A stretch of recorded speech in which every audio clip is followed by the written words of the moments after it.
अत्यंत मोठ्या प्रमाणावर धांदली अर्थात प्रशासकीय आणि मतांची या दोन्ही झाल्याचं दुर्दैवानं या ठिकाणी नमूद करावं असं वाटतं। निवडणूक आयोग हा नशापाणी करून काम करतोय की सरकारच्या हातचं भाऊलं आहे असा प्रश्न पडावा। मात्र निवडणूक आयोग ही कठपुतली आहे आणि मुख्यमंत्र्यांच्या इशाऱ्यावर निवडणूक आयोग काम करत आहेत। 40 तास आधी मतदान पुढे ढकलणे आणि 30 तास आधी हे मतमोजणी जी आहे ती पुढे ढकलणे, यातून पूर्ण निवडणूक आयोगाचे वाभाडे निघालेले आहेत।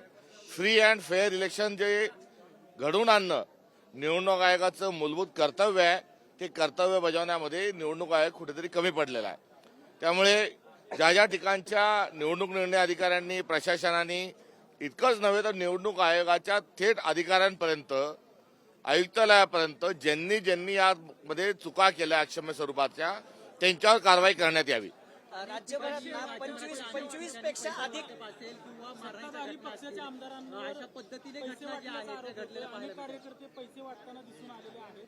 निवडणूक आयोगाच्या धांदलीच्या सोबतच जो दुसरा मोठा एक मुद्दा या निवडणुकीत पुढे आलाय, पैसे खाऊन खाऊन भ्रष्टाचार करून करून भारतीय जनता पक्ष ही गब्बर झालेली आहे आणि गब्बर सिंगच्या थाटामध्ये दडपण आणण्याचा प्रयत्न एकीकडे करत आहे तर दुसरीकडे पैसा फेक तमाशा देख हे वगनाट्य या निवडणुकीच्या दरम्यान भारतीय जनता पक्षाने खेळलेलं हे स्पष्ट स्वरूपातून आढळून येत आहे। राज्यभरात ना 25 तक्रारी नोंदवल्या गेल्यात निवडणूक आयोगाकडे। गाड्यांची तोडफोड झाली बीडमध्ये, भोरमध्ये संग्राम जगताप वर्सेस जो वाद आहे तो कार्यकर्त्यांमध्ये झाला।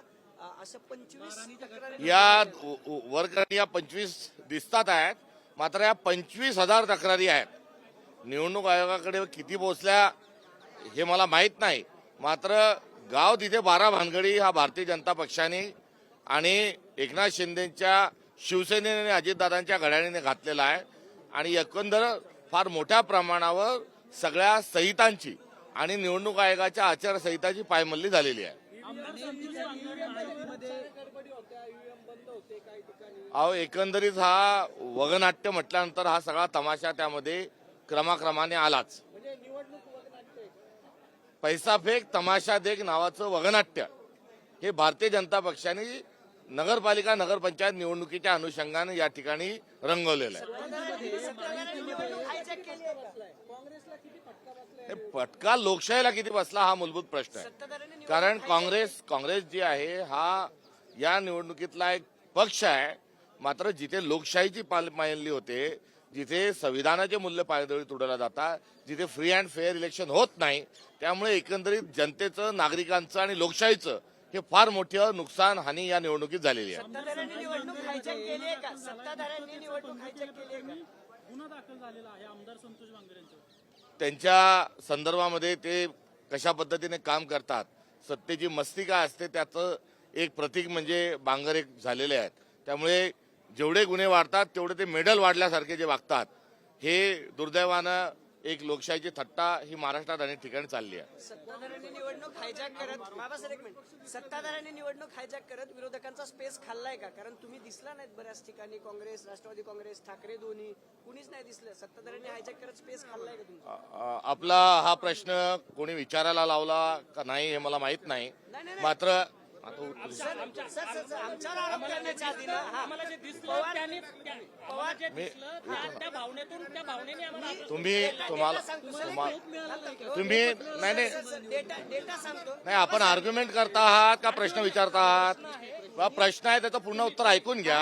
आपणही लोकशाही त्या प्रतिप्रश्नाचं उत्तराचा प्रश्न नाही, मलाही आपण प्रश्न उपस्थित केल्यानंतर मला त्याचं पूर्ण उत्तर देण्याचा मलाही अधिकार आहे।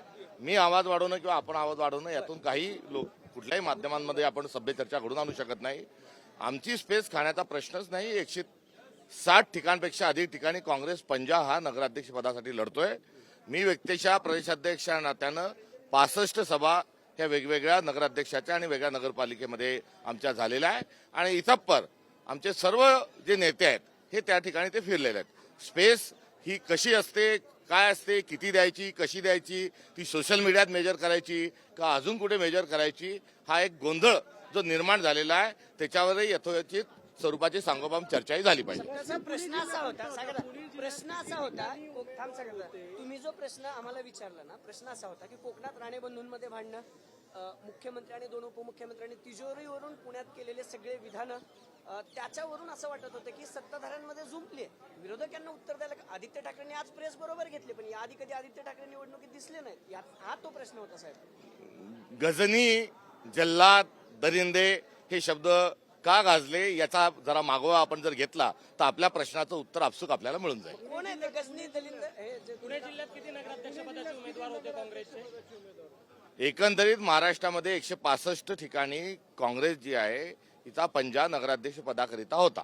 बालेकिल्ला होता पुणे जिल्हा, हा काँग्रेसचा बालेकिल्ला. महाराष्ट्र बालेकिल्ला होता आणि त्या अनुषंगानं आम्ही आमच्याजवळ आमची जी वैचारिक लढाई आहे ती आम्ही लढत आहोत.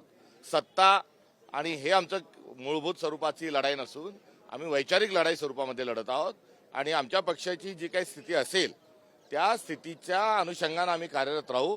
आम्ही कोणाचा पक्ष फोडणार नाही आणि आम्ही कुठल्याही गैरवापराचा मार्गाचा उपयोग न करता आम्ही सही वैचारिक लढाई लोकशाही पद्धतीने लढत राहू. जिल्ह्यापुरतं जर बोलायचं झालं तर नेते जिल्ह्यातून काही दुसऱ्या पक्षात गेल्यानंतर तिथं काँग्रेसचं अस्तित्व संपलंय का? भोर असेल किंवा पुरंदर असेल, काँग्रेसचं अस्तित्व संपण्याच्या अनुषंगानं भारतीय जनता पक्षाने एक काँग्रेस मुक्त भारत अशा स्वरूपाची एक घोषणा दिली होती. मात्र मागे वळून जर पाहिलं तर भाजपनी स्टेजवरच जर बघितलं तर आता भारतीय जनता पक्षच ही काँग्रेस युक्त कुठेतरी झालेली आहे आणि काँग्रेस हा विचार आहे आणि हा विचार काही नेत्यांच्या जाण्याने हा संपणार नाही. भारताचा डीएनए आणि काँग्रेसचा डीएनए हा एक आहे आणि आता सत्ता, प्रलोभन आणि त्यासोबतच कुठे ईडीच्या अनुषंगानं किंवा अधिक स्वतःचं चांगलं करून घेण्याच्या अनुषंगानं काही नेते मागच्या काळात गेलेले आहेत. ही वस्तुस्थिती आहे. मात्र आगामी काळामध्ये राहुल गांधींच्या नेतृत्वात पुन्हा काँग्रेस जे आहे हे पुनर्वैभव प्राप्त करेल. नवे तर आम्ही आमची जी मूळ लढाई आहे ती लढत राहू. आज मतदान झालं, 21 तारखेला मतमोजणी आहे. या काळामध्ये सत्ताधारी पक्षांना काही गोंधळ करायचा का म्हणून हे लांबणीवर? मुळात सत्ताधाऱ्यांचा गोंधळ आणि एकंदरीत सत्ता, पैसा हा सगळा विषय आपल्या ठिकाणी आहे. मुळात लोकशाही कोणत्या दिशेने चालली आहे हा सर्वात गंभीर प्रश्न आहे. आमचे निवडून आलेले सदस्य काय असतील ते येणाऱ्या काळात फोडल्या जातील, जे इतर पक्षाचे तेही फोडल्या जातील. या निवडणुकीमध्ये महायुतीतले मित्रपक्ष हे आपसामध्ये त्यांची गँग ऑफ ट्रिपल इंजिन झाली तेही या निमित्तानं आपण पाहत आहोत. मात्र स्थानिक स्वराज्य संस्था ही 74व्या घटनादुरुस्ती विधेयकानंतर सत्ताचं विकेंद्रीकरणाच्या अनुषंगानं जी आपली घटनादुरुस्ती झाली त्या अनुषंगानं पुढे न जाता आपण पुन्हा एकदा केंद्रीय स्वरूपाची एक दमदाटीच्या अनुषंगानं त्या दिशेने जे चाललोय हे अत्यंत घातक आहे. भाजपनं भंडाऱ्यामध्ये ना प्रचारामध्ये छत्रपती शिवरायांच्या पुतळ्याला गमछा घातलाय. भाजपचा गमछा घालण्यात आलाय छत्रपती शिवरायांच्या पुतळ्याला. जे नॉन बायोलॉजिकल स्वतःला म्हणून घेणारे नरेंद्र मोदी हे त्यांचे नेते आहेत. शिवाजी महाराजांपेक्षाही स्वतः श्रेष्ठ अशा प्रकारचे काही प्रवक्ते त्यांचे यापूर्वीच बोललेले आहेत. तर कोणी देवाच्या आधी माझ्याकडे लोक येतात असं म्हटलेले आहेत. अहंकार रावणापेक्षाही सत्ताधाऱ्यांना हा अधिक आलेला दिसून येतो. थँक्यू. प्रस्ताव दिला होता पुणे महापालिकेत 2 शहर अध्यक्ष करा, मात्र तुमच्या संघटना धमकी दिली पक्ष सोडणार आहे म्हणून कोणाच्या धमकीचा कुठल्याही प्रकारचा विषय आशय नाही. पक्षांतर्गत आमचा वाद कोणता नाही. आमच्या पक्षांतर्गत चर्चा आहे आणि त्या अनुषंगाने आमचे निरीक्षक समर्थ आणि सक्षम आहे.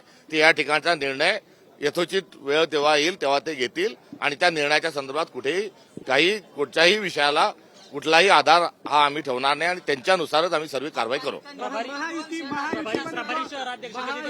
महायुतीमध्ये जो आलबेल पाहायला मिळतोय या सगळ्या पार्श्वभूमीवरती काही लोक काँग्रेसच्या संपर्कात आहेत का?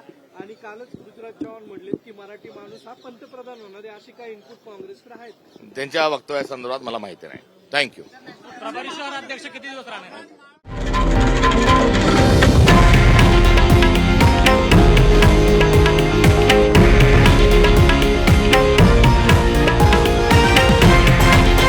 हे आहे देशातील नंबर 1 न्यूज नेटवर्क आणि आपण पाहत आहात TV9 मराठी, एकमेव.